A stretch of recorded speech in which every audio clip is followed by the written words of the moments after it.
Sit down and heal with Coach Derek. Let that old pain breathe and we air it. You already know that you need to heal. Let me show you how. Turn the volume up, talk it out right now. Sit down and heal with Coach Derek. You picking through, can you feel it? You already know that you need to heal. Let me show you how. Turn the volume. Welcome to another episode of the Sit Down and Heal podcast with Coach Derek. My name is Coach Derek and I'm your host. I'm a certified healing journey coach and relationship coach, which means I bridge you between the two. That means I'm going to help you heal first. Then we bridge you over to being a better dater, relationship. If you're already in a relationship, we teach you communication skills and all the things that you need to have a successful whatever it is you decide. And even if your decision is to be single for the rest of your life, guess what? Being a better version of yourself is still a win. I don't care if you date or meet anybody else. I want you to be good. This is a you thing. I'm not here to help you find your person. I'm here to help you find you. So let's get this thing going. The Sit Down and Heal podcast. You can also find me on sitdownandheal.com and you can see everything I do. All the services, all of the things are there. So it's a shortcut and a one-stop shop for everything you need. So tonight is episode 4 of our series called Mental Health and Love. And what we have done is we've parsed through all of the different aspects of how your mental health could affect your relationships. And this last episode is going to be about the cost of ignoring those things. Like what are the consequences of you ignoring all of the things you're dealing with? Forget the relationship. What about you? How's it affecting you? How's it affecting the environment around you? We're going to talk about that, give you some tips and tricks that you can use to help you along your way. And we're going to start that right now. So, the cost of ignoring your mental health. One of the hardest truths people have to accept is that you can love someone deeply and still hurt them because of your unresolved emotional patterns. So think about this. I need y'all to really think about this, right? Because we're going to be dipping in and out of the notes. But think about this. You love someone. You feel like you're giving them your all. Maybe they might love you back too, right? You're in a relationship, but your unresolved emotional patterns keep peaking up. Your trauma responses keep showing up. And you slowly are destroying the thing that you love unintentionally. We got to deal with these things, y'all. Whether we like it or not, it's not healthy to hold it in, to not get it worked on, to just let it be, to be highly toxic and say this is just who I am and think somebody else is supposed to just take it. They don't have to. They don't have to.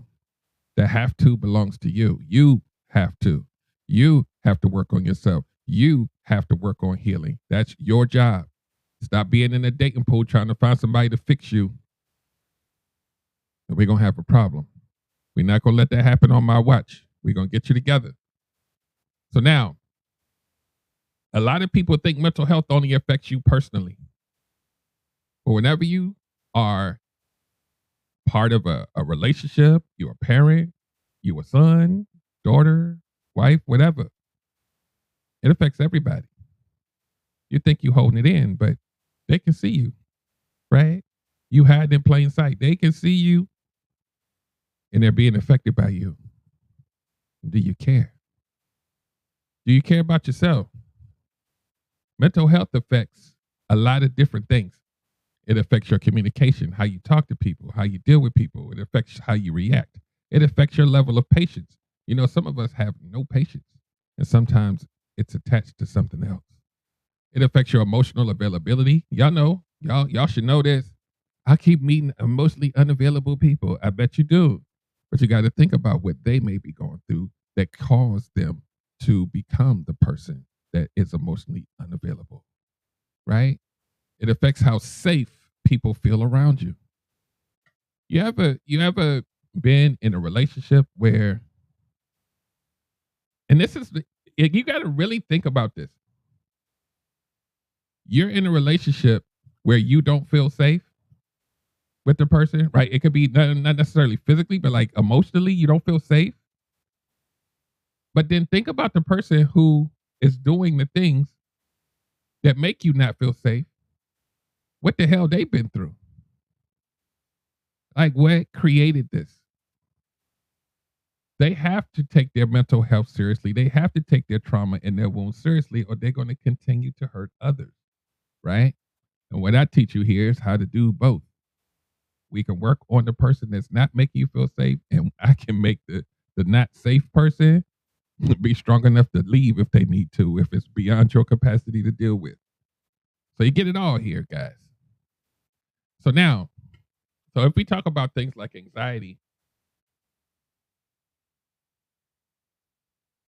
if you don't deal with it, if you don't deal with your anxiety, you may consistently and constantly accuse people, overthink, or create emotional tension. That's all you. If you don't deal with your depression, because we did these shows, we talked about anxiety and depression. You're going to get all of those on the replay, so don't worry, it's going to be on YouTube. If you don't deal with your depression, you may emotionally disappear and isolate yourself from people who care about you. How many people are isolators? Ooh, I'm part of the isolator crew. It's not cute. People be like, where'd you go? Like, I'm right here, but am I?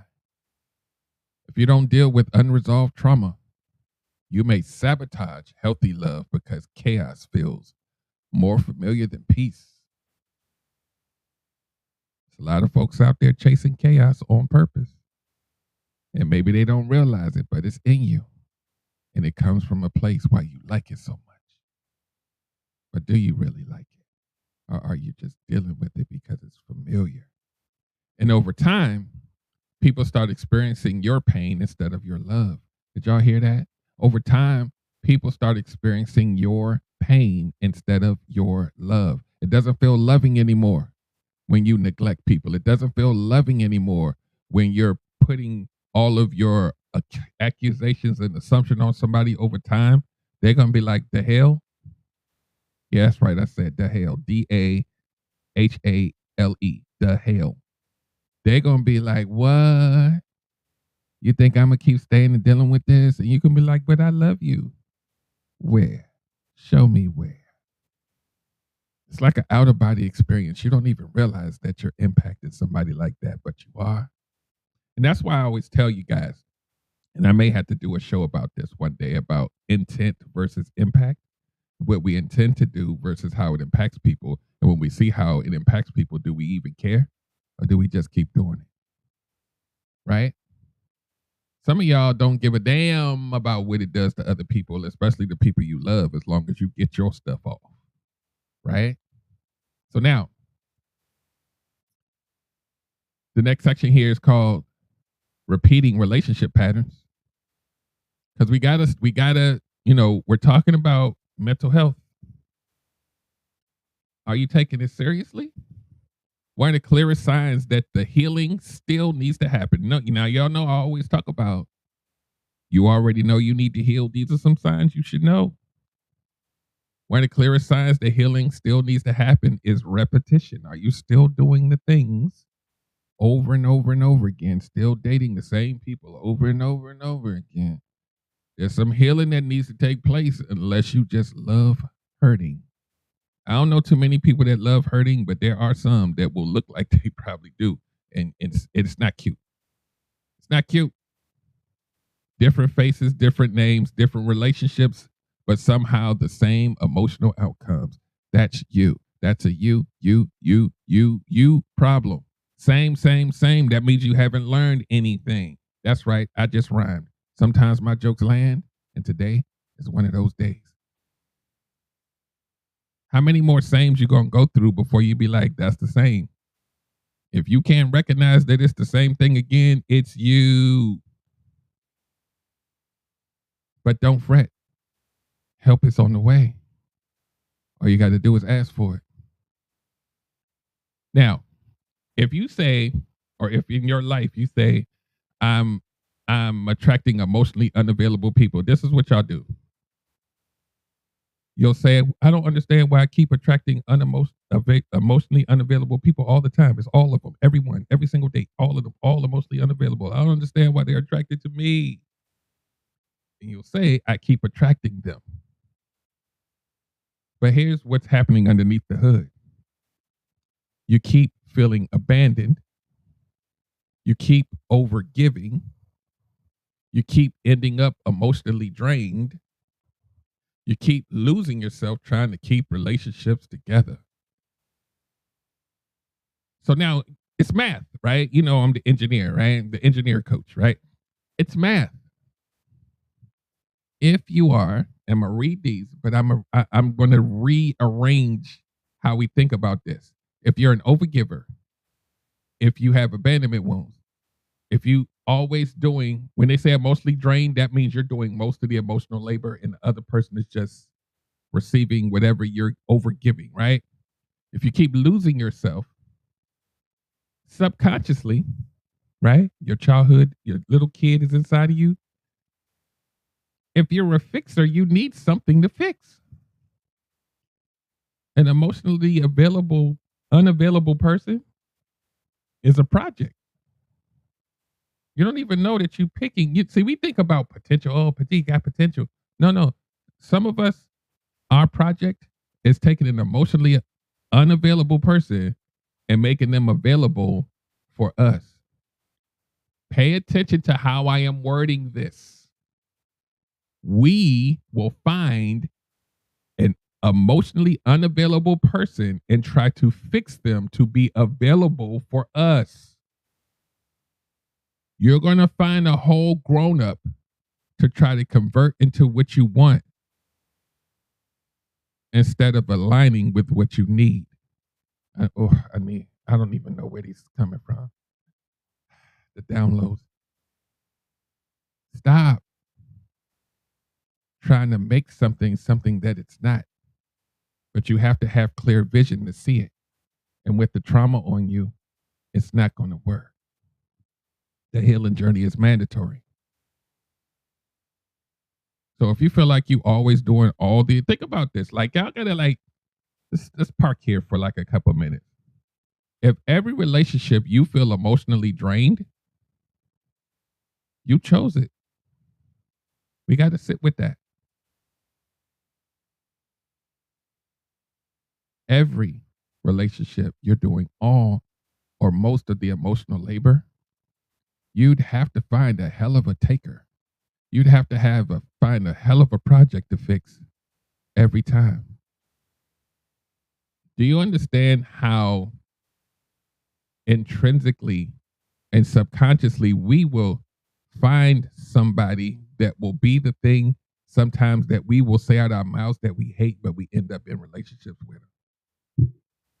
It shouldn't even make logical sense that you would pick like this. Or does it? If you have a deep enough awareness, communication about what you've done, there's going to be some data that you get from talking through your story. And a lot of times you'll realize that the person that you picked never changed. If you look at the little pieces, because the big pieces get blurry because your trauma's front facing. The kid is driving. Your little kid is driving, so you don't notice it. But if you sat back and looked at it, and I said, "When did you know that it was a little off?" Some was like, you're gonna be like, "It's in the beginning." I know. It's like that for most of us. We push past it. And sometimes we dealing with stuff and we just want to feel better, and that person's supposed to make it better. You need to be the one to work on your peace of mind. But we'll talk about that at a later time. So now, at some point, healing requires us to stop only asking, why does this keep happening to me? Why does this keep happening to me is what we say. And you need to start asking, what patterns am I still carrying? This is the first thing that you learn when you go through my healing journey reboot your self system, pattern recognition. You won't even know where to start until you recognize the patterns. But then the only way to recognize the pattern is for you to stop and pay attention and make assessment of where you've been so that we can then build a path to the goal of where you need to be. But without recognizing that you have a pattern, see, most of us don't even realize we have a pattern. You'll say out your mouth, I don't have a pattern, until we talk about where you've been. It's always there. It just may not be what you identify as a pattern, but it's a pattern, right? So, like, if you had 5 relationships and all 5 of them you stayed too long and you knew you did, that's a pattern. If you hate yelling, but you always end up with yellers, that's a pattern. Like, we can parse it out to the smallest details, and eventually there will be a pattern. Most of us have it. And if you have a pattern, there is an origin to what caused that pattern to start. So now we're going back in time. This is how the healing journey works. You need to find a point of origin, because if you start somewhere further along the timeline, then you're not fixing it from the root. So you may continue the cycle in the pattern because you didn't get it all, right? If you don't get it all, it's going to grow. It's like weeds. Got to pull the weeds. If you don't, it may destroy the yard. Maybe the yard's already destroyed, and we got to start all over again. That's why I call it reboot. So now we're going to talk about something that y'all know and love. Accountability. Ooh, it's a curse word in the internet streets. Accountability versus blame. Now, this part is important because accountability is not self-hatred. Taking accountability doesn't mean blaming yourself for everything. It means becoming honest about the ways your emotional wounds may be affecting your behavior. See, here's the part, right? Let's park here for a minute. In order for you to work on a wound, you have to identify that you have them. A lot of us won't even call what we've been through or what we've been modeled for as a kid as a wound, because of how the wounds have been depicted in society, right? It's physical abuse, it's sexual abuse, it's the most horrible things you can go through. So if you didn't go through that, then you'd be like, I'm wound free, I'm good. But your behavior patterns say otherwise. Where you've sat too long, you on your 10th narcissist, there's a wound. You just got to figure out where it starts. And that's what I help you with here. You got to ask for the help. Most of us have some type of wound, whether it be small or big. It's there. Or else you had perfect parents. If you have that and you've grown up with the perfect life, your name is Jesus. So, and even Jesus, anyway, we're not going to do that because the Christian's going to come for me and be like, that's not the scripture. That, calm down, y'all. Calm down. It was just me trying to make a point. Breathe. So now,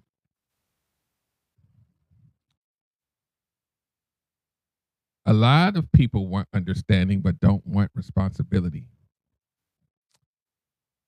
They want grace for their triggers without learning how to manage them. You know what that means? That means when you get triggered and you react to the trigger, you want people to understand it and deal with it and suck it up. And this is how I am. This is me. I get triggered every time you do this. So I'm going to do this thing that's going to upset you too, but this is just who I am. I'm an angry person. I'm not going to work on my anger. You just got to deal with it. You don't even want to learn how to manage it so that you become a better person, so that you impact the world differently, because you don't care. Or maybe you do and you just don't realize that it's something you need to work on.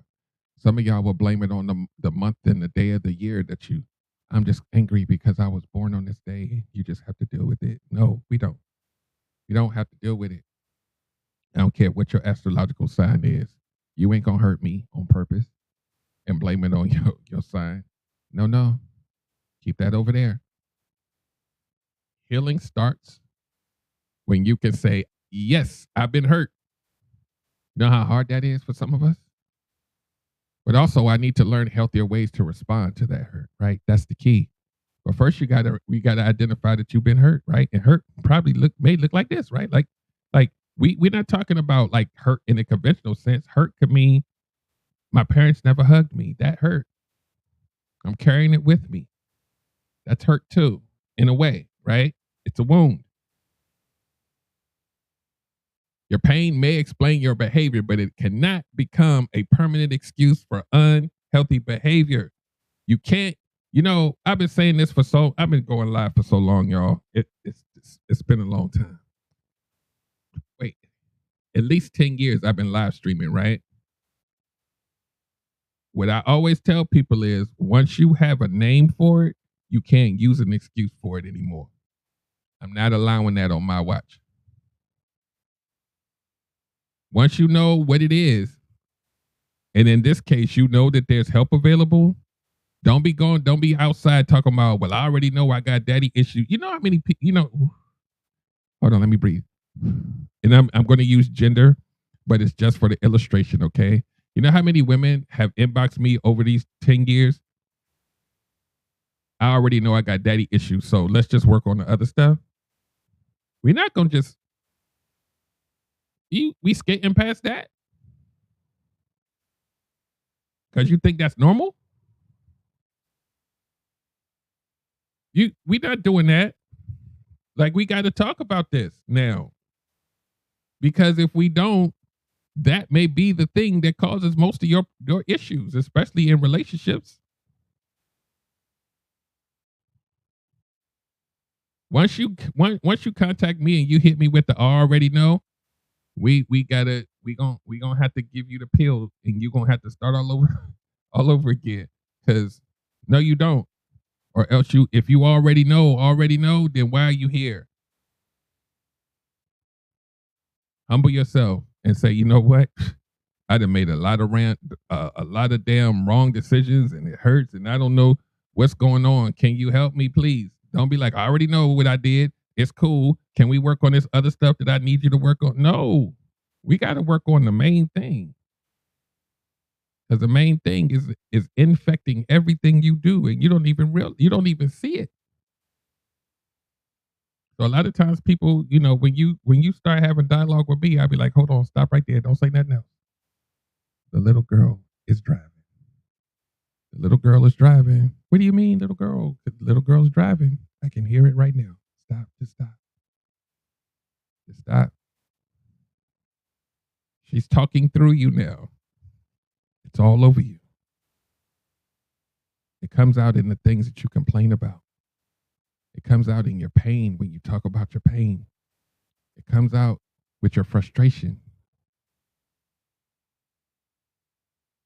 And the way how people can read this on you is that when we have pain, when we discuss pain, when we get frustrated with the dating pool, when we so hurt because we had a narcissistic ex, your voice sounds childlike.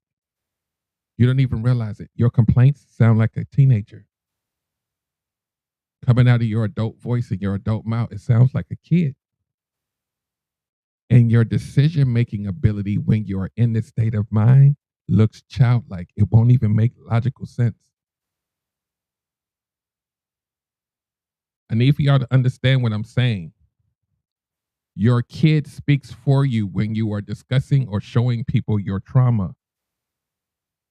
So you want to know how the evil people find you?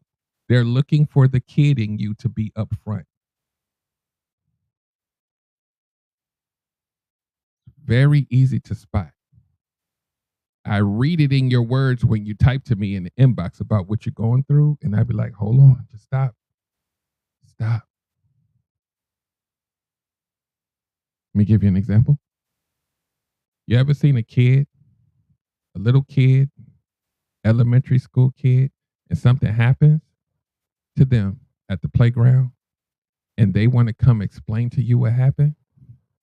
And he'd be like, "Oh my God, Susie, what happened? What happened?" Well, I was up at the lunch table, and then after the lunch table, then I went outside, and then when I went to go get on the swing, Billy came, and then he tried to push the swing, and you'd be like, hold on, slow down, slow down, slow down, organize your thoughts. I need to understand what happened. And they'd be like, but Billy hurt me, and how did they hurt you? Because I just, and I'd be like,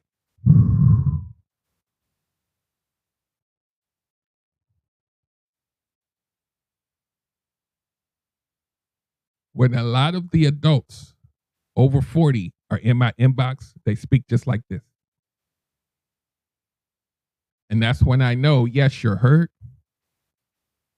but it's very little kid at the playground. When you make decisions, it sounds like this. Well, I just don't want to know what to do because, I mean, he said he liked me. So why is he acting like he don't like me? I mean, why would he say that if he didn't mean that he liked me? And I don't understand why if he say he like, and I'd be like, it sounds like a child. You know, when we're little, one of the things that we strive for in other people is to be liked. I want them to like me. I found a new friend today. And I'd be like, a friend? Yeah, we was at the playground and they liked me. Imagine not knowing that you give this off and you're dating. Who you think gonna find you?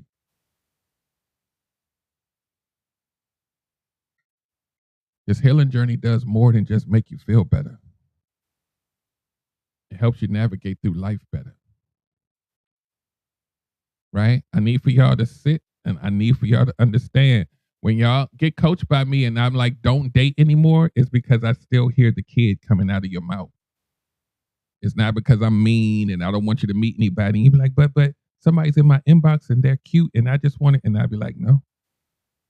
The reason why, just for those of y'all who've been with me for a long time and got pissed off when I said in the beginning, that's why I can still hear the child. I can hear it loud. And so if that child is speaking for you, you will get taken advantage of. Even a people pleaser, even most of us empaths and fixers, right? We learned that to our detriment, that our kindness, that our over nurturing, over loving self was supposed to grant us a return if we gave it to people, right? And then we realized that we didn't get a return on our investment, but we kept going, chasing almost like a drug high. You're never going to get the high again the same way, but we keep chasing it and we keep chasing it. Even if it hurts, we're going to keep chasing it. They cheated on you. They did all it. You're still chasing it because your love is supposed to be the thing that's going to make it better. And we keep chasing it. And a lot of us who are like this were deficient in something as a child.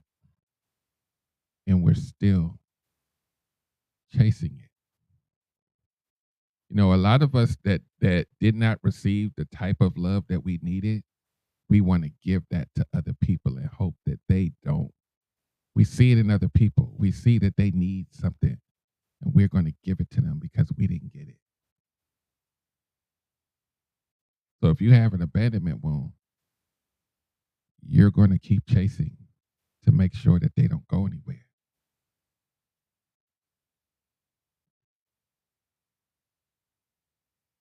Like a kid. Y'all know when you was a kid and that friend you thought you had went to go play with another group of friends and they didn't include you, and you start crying. They don't like me no more. I want to go try to fix it. Because without them, who am I? If y'all didn't catch that, I don't know what else to tell y'all. Breathe, y'all, breathe. If I can't make them like me anymore and I don't have them, who am I? We're talking about a kid internalizing this because your value was placed in others. And you cried your little eyes out. Now we fast forward to you 30, 40, 50, 60. I need somebody to like me. Notice I didn't say love. The child is front facing. Let me tell you another way, and I talk about this a lot. You ever seen a baby, right? And the baby cry, and you trying to figure out how to stop making that baby cry. You didn't gave the baby their favorite toy. You didn't gave them a pacifier. You tried to feed them. Nothing's working, right? And then somebody comes in the room with some random thing, right? That don't even make sense, right? Like a a a a a, a, a can of air freshener, right?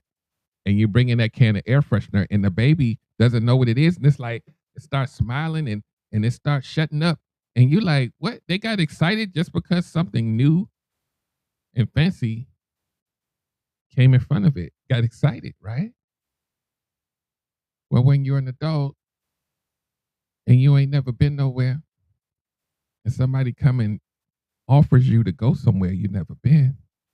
Oh my God, no one's ever done this for me before. I feel special. You must really like me. We just met and you already want to take me out of town. Oh my God. Oh my God. Wait, I gotta find some clothes to wear. Oh my God. You must really like me. It don't take much.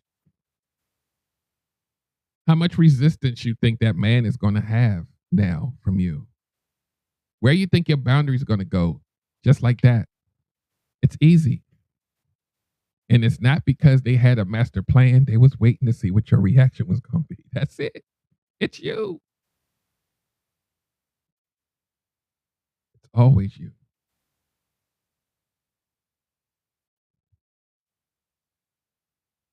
So now, let's get back to the notes. So now, why healing is mandatory and not optional. Because I tell y'all this every week. This is not optional, but y'all be putting it off like y'all going to be on the planet forever. Y'all better start healing now. Like right now.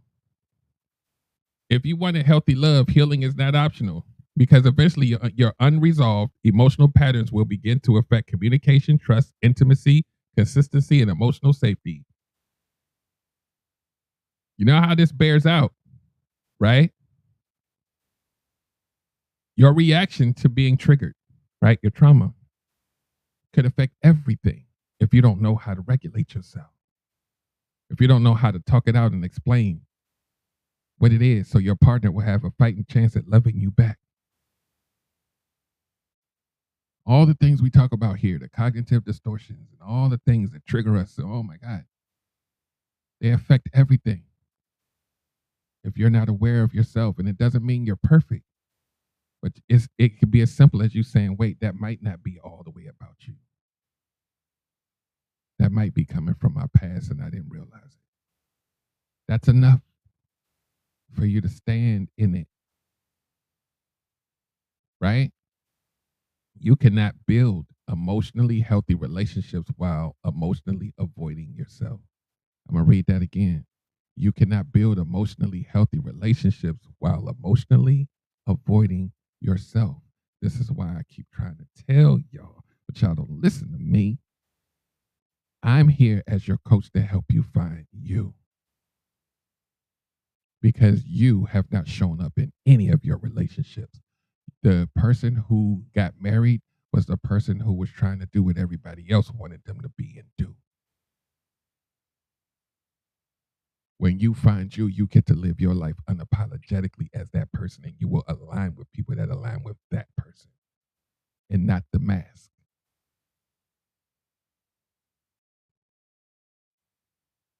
Right?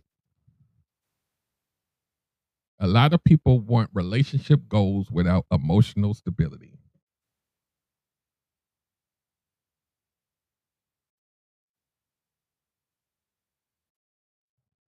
Right? And you get yourself back by getting a coach like me. So now, healthy relationships. Hold on. I went too far. A lot of people, they want deep connection without emotional awareness.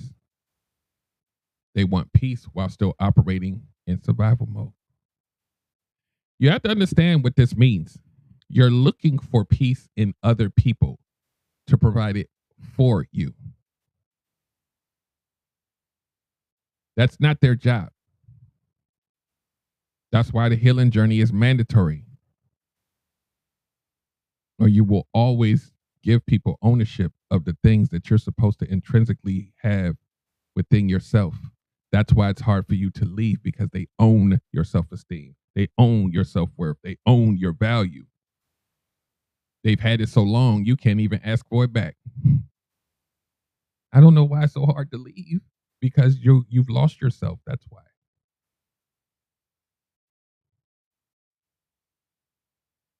Breathe. Healthy relationships require two people that are willing to self reflect, not just point fingers. The reason why men say that they want someone to be their peace is really a misnomer, right? A healthy man knows that peace comes from within, but men, a lot of times, especially on social media, say they want you to be their peace is because they want you to conform to what makes them comfortable, and a lot of times by abandoning yourself, right? And they want to beat you into submission to be their peace, instead of saying, I have peace and I found peace of mind, and I just want us to have a healthy relationship. Hard stop. The peace that they're looking for is within that. So it's like almost like a gaslighting thing. Like they want to make you. Think about it. If I need you to be my peace, that means I'm chaotic. That means I'm doing some stuff that you need to calm me down. You ain't the Incredible Hulk, bro. You need to calm that down yourself. And then she can come and comfort you when you come back down, or when you may need some attention. But they don't, that you know how many women are doing 98% of the emotional labor while you sitting on the couch. Like, don't let me do this. Let me get back to the topic. Be my peace. Um you could ask somebody to be peaceful, but when you say be my peace, no. We're not doing that on my watch. So now we're going to talk about boundaries. Boundaries are tools for your mental health to help you.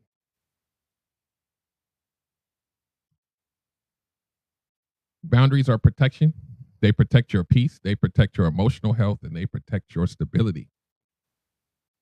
Healing may require you to learn how to say no. Remember, I teach y'all here at Sit Down and Heal Coaching that there is no manipulator on the planet Earth that can defeat your no if you stand on it firm enough. There's no blueprint or plan for your no. They're planning for you to say yes when you should say no, but when you say no, there's no manipulation plan. There's no human being that can outsmart your no if you stand on it and say I mean it. Healing may require learning how to stop over explaining. I'm an over explainer. I'm still working on it. Healing may require you to learn how to stop rescuing everyone because you can't rescue everyone. No matter how much you think you can, no matter how big you think your heart is, you can't rescue everyone.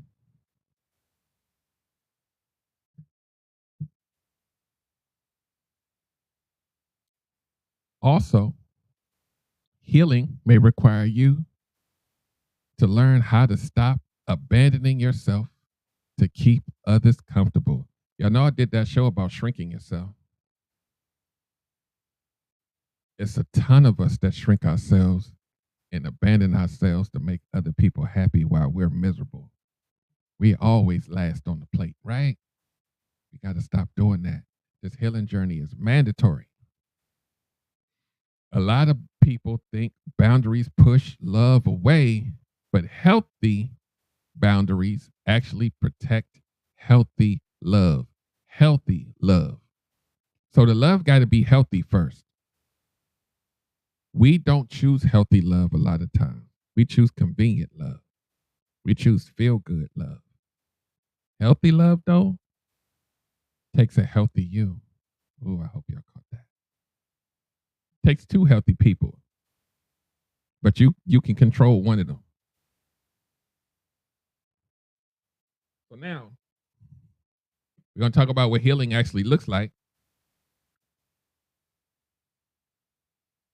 A lot of us get confused and don't know. Yep, healthy boundaries, absolutely. Healing is not becoming emotionless. Healing is becoming emotionally aware enough to pause before reacting. Heavy on the pause before reacting. We gotta, ooh. It's on us, y'all. And it doesn't mean you learn how to be perfect doing it. But even just catching yourself sometimes is a win. Because we haven't done it before. Healing looks like communicating instead of shutting down, calming yourself before escalating, recognizing your triggers, taking responsibilities for your reactions, and choosing honesty over avoidance.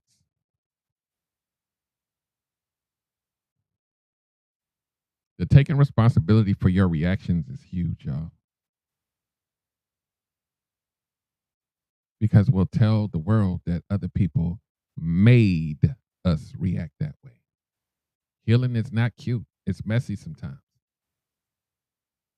Some days you respond well. Some days old patterns will show up again. But growth happens when awareness starts interrupting automatic behavior. Automatic behavior, nervous system, childhood wounds, you have to work on them in order to start regulating better. And most of us don't know how. That's why I keep telling y'all, I don't have to convince you that you need to heal. You already know you need to heal. Let me show you how. I'm the how. Because it sucks doing it by yourself. What if you had help? And take some of the pressure, a little bit of the pressure off. It's going to be hard anyway. But at least you got a path to follow. Instead of sitting at home telling everybody you working on yourself and you lying. That ain't cute either. So you become emotionally safe as you go through, or more emotionally safe. One of the most important questions we can ask is, do people feel emotionally safe with me? Some of us is a whole problem. And people don't feel safe with you. You know what's interesting? The person that makes people not feel safe around them, they see the other person suffering and they don't even empathize with it. So what you do is you find people in the world that are willing to deal with your stuff so that you can just chill.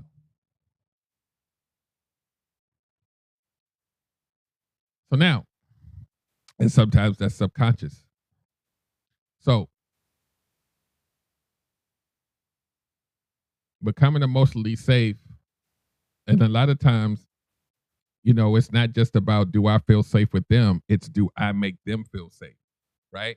Can people honestly communicate with me? This is what you're asking yourself. Can people communicate honestly with me? Are people afraid of being honest with me because they're afraid of my reaction? Think about this. They might be afraid of how I'm going to react. That's probably why they're not saying anything. You ever been in a situation with somebody that you're in a relationship with and you was like, just be honest, and they be like, nope, I'm good. Let's move on to the next thing because I already know how you get. Ooh, somebody toes hurt. Can people disagree with me safely? Can people express emotions without fear of punishment, shutdown, or chaos? These questions are really simple, but we would never really think to ask ourselves this because then it possibly might make us the problem. So we don't want no parts of it.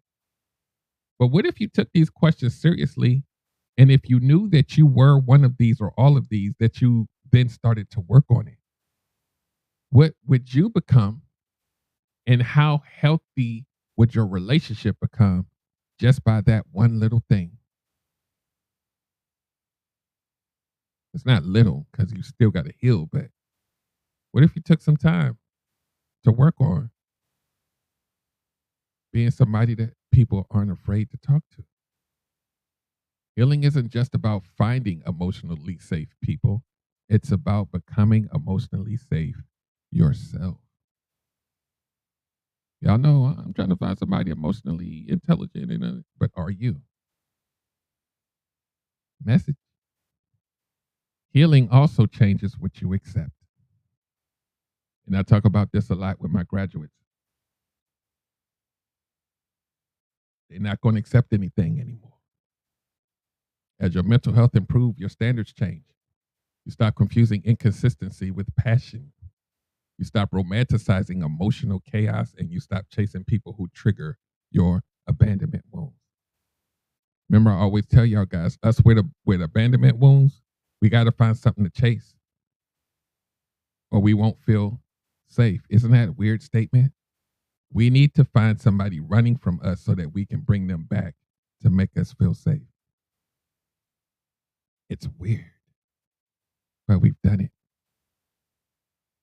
Healing changes your nervous system, and once peace becomes familiar, chaos stops feeling attractive. We're going to start landing this plane, y'all. I know I've been talking a lot, and hopefully y'all been absorbing this, but if y'all didn't think the healing journey was important tonight, I don't know what else to tell y'all. Your mental health affects every relationship you have, all of it. Not just romantic relationships, but friends, family, communication, trust, intimacy, all of it. And healing is not about becoming perfect. It's about becoming self-aware enough to stop bleeding on people who didn't cut you. The healing journey won't make you perfect. Some people think when you heal that the trauma deletes. It doesn't. You learn to exist with it and not let it impact people. Because it's yours to carry. It's yours to work on. So it's a you problem. Yeah. Stop rescheduling it. You keep putting off your healing journey, you're going to be 95. Talking about, I guess I'll start now, coach. I'm going to be gone by the time, like some of y'all a little older than me, I might not be here. And you might not be here. How about that? Like, start now so that you can enjoy that peace while you still can.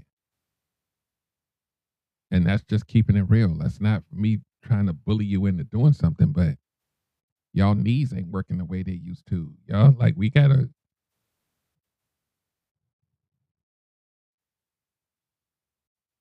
enjoy that peace while you can. Take those trips, do all the things with that peace of mind on you, with that healing on you.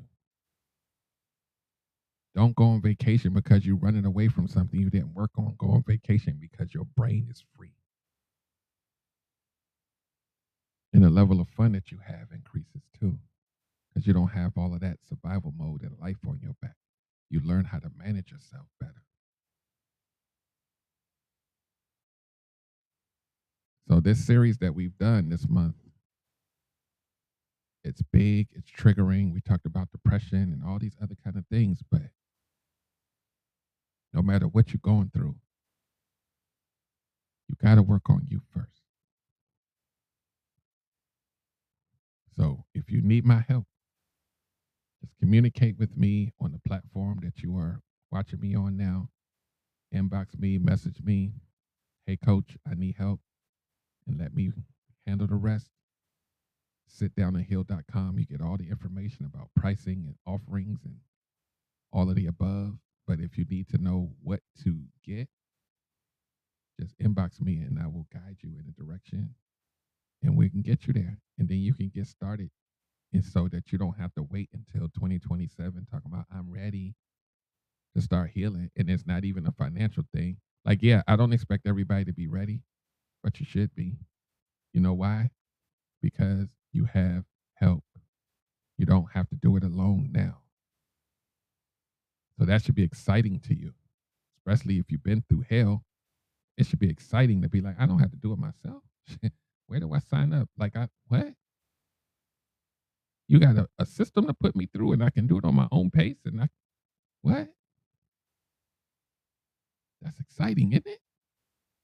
I got a lot of stuff going on. I can absorb it on my own schedule. Yeah. And if I have questions, I can ask Coach Derek because I'm already under his covering. Yeah.